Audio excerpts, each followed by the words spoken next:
जय माता की दोस्तों, माता रानी की कृपा आप और आपके पूरे परिवार सदा और सर्वदा बने रहे। दोस्तों, आपका स्वागत है अपने channel my lovely home and garden में। दोस्तों, आज की वीडियो में मैं आपसे बात करने वाली हूँ अधिक मास की दुर्गा अष्टमी के बारे में। हर मास की शुक्ल पक्ष की जो अष्टमी तिथि होती है वह माँ दुर्गा को समर्पित होती है और इस दिन विशेष रूप से व्रत धारण करके या फिर बिना व्रत धारण किए भी पूजा आराधना की जाती है। वैसे तो जो प्रत्येक महीने की अष्टमी होती है वो अत्यंत महत्वपूर्ण होती है, लेकिन दोस्तों जो अधिक मास की दुर्गा अष्टमी होती है वो अत्यधिक महत्वपूर्ण होती है। क्या कारण क्या है? क्योंकि यह तिथि जो अधिक मास की दुर्गा अष्टमी की तिथि है वो प्रत्येक 3 वर्ष के बाद आता है और शास्त्रों के अनुसार अधिक मास की अष्टमी तिथि बहुत ही महत्वपूर्ण मानी गई है। इसलिए अगर आप व्रत धारण करते हैं तो अत्यंत श्रेष्ठ है, और यदि आप व्रत धारण किसी कारणवश नहीं कर पाते हैं तो भी आप विधि विधान से आज के दिन माता की पूजा आराधना करें और मंत्रों का जाप करें और माँ को लाल पुष्प अवश्य ही अर्पित करें।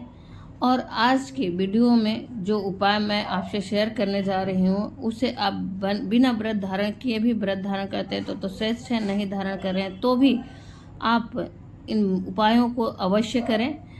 और इसलिए दोस्तों इस वीडियो की जानकारी अत्यंत श्रेष्ठ होने वाली है, अत्यंत महत्वपूर्ण होने वाली है, तो आप वीडियो के अंत तक अवश्य ही बने रहें, पूरी जानकारी लेकर ही जाएं।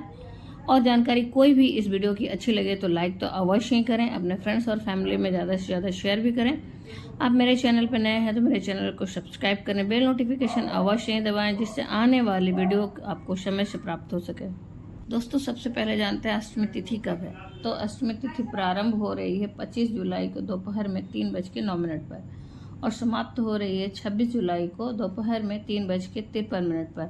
तो सूर्योदय कालीन तिथि के अनुसार दोस्तों व्रत धारण किया जाएगा 26 जुलाई को। माँ दुर्गा की पूजा आराधना की जाएगी। तो मासिक दुर्गा अष्टमी का व्रत रखा जाएगा 26 जुलाई को, दिन बुधवार होगा। जब बुधवार को अष्टमी तिथि आती है तो इसका महत्व अत्यधिक बढ़ जाता है, क्योंकि बुधवार के दिन माँ दुर्गा और साथ में भगवान गणेश जी की पूजा आराधना की जाती है। गणेश जी की अगर पूजा की जा रही है दोस्तों तो इससे हर प्रकार की विघ्न बाधा भी दूर होती है और हर प्रकार की कामना भी पूर्ण होती है। आप माँ दुर्गा की अष्टमी का व्रत धारण करना चाहते हैं या फिर बिना व्रत के माँ दुर्गा की पूजा आराधना करना चाहते हैं तो सुबह जल्दी उठें, ब्रह्म मुहूर्त में उठें, सूर्योदय से पहले उठें और स्नान आदि करने के बाद साफ स्वच्छ वस्त्र धारण करें, लेकिन माँ के प्रिय रंग का लाल रंग का वस्त्र धारण करें दोस्तों और पूजा आराधना करें। सबसे पहले स्नान के बाद आप भगवान सूर्यदेव को जल अर्पित करें, फिर अपने घर के पूजा स्थल पर आ जाएं और पहले अपने नित्य की पूजा को पूरा करें, फिर माँ दुर्गा की विशेष पूजा करनी चाहिए। तो इसके लिए आप अलग से चौकी रखना चाहते हैं तो चौकी लगा सकते हैं या फिर जहाँ पे आप नित्य पूजा करते हैं उसी जगह पे कर सकते हैं। माँ दुर्गा जहाँ पे पहले से विराजमान है वहीं पे भी आप कर सकते हैं। तो सर्वप्रथम यदि आप व्रत धारण कर रहे हैं तो किसी मनोकामना को पूर्ण करने के लिए कर रहे हैं तो उस मनोकामना के निमित्त संकल्प धारण आवश्यक होता है। आपको कोई भी पूजा अगर व्रत करना है तो संकल्प अवश्य धारण करें। तो इसके लिए आपको हाथ में पुष्प लेने हैं, अक्षत लेना है, कुछ जल लेना है और 1 का सिक्का लेके अपने मनोकामना को बोलना है। उसके पहले अपने गोत्र, नाम, स्थान, तिथि आदि चीज़ों को बोलते हुए, अपने मनोकामना को बोलते हुए, माता से क्षमा याचना मांगते हुए ये प्रार्थना करें कि आपका यह व्रत माँ निर्विघ्न पूर्ण कराएं और यह मनोकामना आपकी निर्विघ्न पूरी करें माता। इस प्रकार से उस सारी सामग्री को माँ के चरणों में छोड़ दें। अब इसके बाद आपका व्रत शुरू हो जाता है दोस्तों। अब आप विधि विधान से माँ की पूजा करें। कोई भी पूजा करते हैं तो सबसे पहले विघ्नहर्ता श्री गणेश जी की, गणपति भगवान की पूजा करना चाहिए दोस्तों। तो इसके लिए आप पहले गणेश जी की पूजा करें।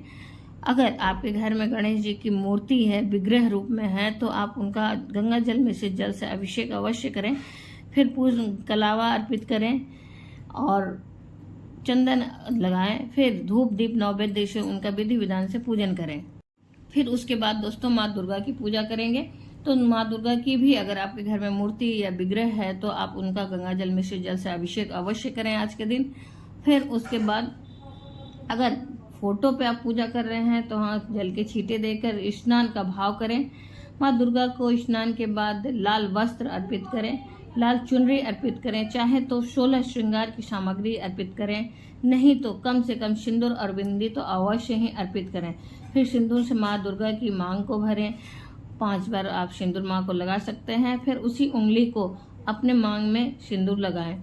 फिर माँ की विधि विधान से पूजा धूप दीप नैवेद्य से करें। दोस्तों, माँ के मंत्रों का जाप करते हुए माँ को गुड़हल के पुष्प अति प्रिय हैं तो उन्हें अवश्य अर्पित करें। यदि नहीं प्राप्त है गुड़हल का फूल तो आप गुलाब के पुष्पों की माला या गुलाब के पुष्प अर्पित कर सकते हैं, या फिर पीले पुष्प भी अर्पित कर सकते हैं। अगर वो भी नहीं आपके पास उपलब्ध है तो आपके पास जो भी पुष्प उपलब्ध है आप उसी से पूजा कर सकते हैं। माँ के भोग का आप फलों का लगा सकते हैं, चाहे तो आप मिठाई का भी भोग लगा सकते हैं और खीर का भी भोग लगा सकते हैं। खीर आप चाहे तो चावल का बनाएं या फिर मखाने का या फिर साबूदाने का बना के अर्पित करें। आप अपनी इच्छा के अनुसार भोग लगा सकते हैं। और फिर माँ को पान अवश्य अर्पित करें। इसके लिए आप एक पान के पत्ते पर लौंग, इलायची और सुपारी रखकर माँ को अर्पित करें। फिर दक्षिणा स्वरूप कुछ पैसे अवश्य दें, अवश्य अर्पित करें। दोस्तों, दुर्गा अष्टमी की पूजा जो है विशेष रूप से की जाती है, इसलिए इसमें विधि विधान से पूजा के बाद दक्षिणा अवश्य ही अर्पित की जाती है। और इस दक्षिणा के पैसे को आप चाहें तो किसी कन्या को दान दे दें या फिर किसी मंदिर में दान दे दें। अब पूजा के बाद माँ के किसी भी मंत्रों का आप जाप कर सकते हैं। आप चाहें तो दुर्गा चालीसा का पाठ करें या दुर्गा सप्तशती का पूरा पाठ करें। नहीं समय है, नहीं सामर्थ्य है तो आप चतुर्थ जो अध्याय है उसका पाठ करें। इस प्रकार से पूजा पूर्ण करने के बाद आरती करें और क्षमा याचना करें। इसके बाद पूजा पूर्ण हो जाए तो आप व्रत धारण करते हैं तो फलाहार ग्रहण करें। अगर व्रत धारण नहीं करते हैं तो आप जो खाना चाहें शुद्ध सात्विक भोजन खा सकते हैं। लेकिन यदि आप व्रत धारण करते हैं तो फलाहार ग्रहण करें और चाय पी सकते हैं। आप दोस्तों दूध पी सकते हैं, नारियल का पानी पी सकते हैं, मतलब फल की चीज़ें जो भी इच्छा है वो उस अनुसार आप खा सकते हैं। दोस्तों, इसी प्रकार से संध्या के समय भी पूजा अर्चना करेंगे। और संध्या पूजन के बाद आप कन्या इस व्रत में अवश्य ही पूजा जाता है तो किसी कन्या को आप अवश्य ही पूजा करें और उन्हें भी भोग प्रसाद दें। और मीठे चाहे तो मीठे भोजन को भी खिला सकते हैं। यदि संभव नहीं है तो आपके घर में भी कोई कन्या हो या आसपास कोई कन्या हो तो उनकी पूजा अर्चना करें। नहीं संभव है तो आप दान के निमित्त वस्तुओं को ले जाकर दे सकते हैं। दोस्तों, फिर उसके बाद ही आप शाम का अगर फलाहार रखते हैं तो फलाहार ग्रहण करें। जिस प्रकार से आप संकल्प लिए होंगे उस तरह से पूजा करें। और यदि आप मीठा भोजन ग्रहण करना चाहते हैं, शरीर साथ नहीं दे रहा है तो आप मीठा भोजन भी ग्रहण कर सकते हैं शाम की पूजा के बाद। फिर जो लोग पूरे दिन का फलाहार ग्रहण करते हैं वह दूसरे दिन अन्न खाते हैं। दूसरे दिन वो विधि विधान से पूजन के बाद पारण करते हैं। दोस्तों, तो ये तो रहे पूजा की विधि और पूजा की सारी मतलब कि किस तरह से पूजा करें, क्या करें। फिर रही बात अब दोस्तों उपाय की, तो आज के दिन गणेश जी की विशेष पूजा की जाती है क्योंकि बुधवार है। तो इस दिन आप 11-21 दुर्वा अवश्य विघ्नहर्ता को चढ़ाएं। और इससे यदि आप चढ़ाते हैं, उन्हें अर्पित करते हैं तो गणेश भगवान अति प्रसन्न होते हैं और इससे आपको विशेष आशीर्वाद प्राप्त होती है गणेश जी की और आपके जीवन की सारी बाधाएं नष्ट होती हैं। इसी प्रकार से ये सावन का अधिक मास का दुर्गाष्टमी है तो माँ को हरी चूड़ियाँ जरूर अर्पित करें और मेहंदी जरूर अर्पित करें। और इन सामानों को दोस्तों आप चाहें तो दूसरे दिन अपने इस्तेमाल करें या फिर कुछ वस्तुओं को दान कर दें और कुछ को आप खुद इस्तेमाल कर सकते हैं। फिर इसी प्रकार से दोस्तों शिवलिंग पे आज के दिन विशेष करके बुधवार है तो हरा मूंग, साबुत जो मूंग होता है उसे अर्पित करें। किसी शिवालय में जाएं, किसी मंदिर में जाएं और वहाँ पे हरा मूंग अवश्य अर्पित करें। यदि आप ऐसा करते हैं तो आर्थिक तंगी से आपको छुटकारा मिलेगा, कर्ज से मुक्ति मिलेगी और बीमारियों से भी मुक्ति मिलेगी। स्मरण शक्ति बढ़ती है दोस्तों। फिर संतान प्राप्ति में आ रही बाधा भी समाप्त होती है। और आज के दिन हरी मूंग को आप गाय को भी खिला सकते हैं। ऐसा करते हैं तो आपके घर में सुख समृद्धि का वास होता है। हरी मूंग जो होती है आज के दिन ज़्यादा से ज़्यादा प्रयोग करें और उसके बाद आप चाहें तो हरी मूंग का दान भी कर सकते हैं। और आज के दिन घर के मुख्य द्वार पर दोस्तों 2 शुद्ध घी का दीपक अवश्य जलाएं। अगर घर के मुख्य द्वार पर संभव नहीं है तो आप घर के मंदिर में ही 2 शुद्ध घी का दीपक अवश्य जलाएं।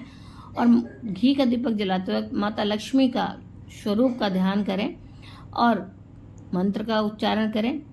या देवी सर्वभूतेषु लक्ष्मी रूपेण संस्था नमस्तस्यै नमस्तस्यै नमो नमो का जाप करते हुए आप चाहे तो 108 बार अगर समय है तो जाप कर सकते हैं, नहीं तो 21-51 इस तरह से जाप करके सुख समृद्धि के लिए माँ से प्रार्थना कर सकते हैं।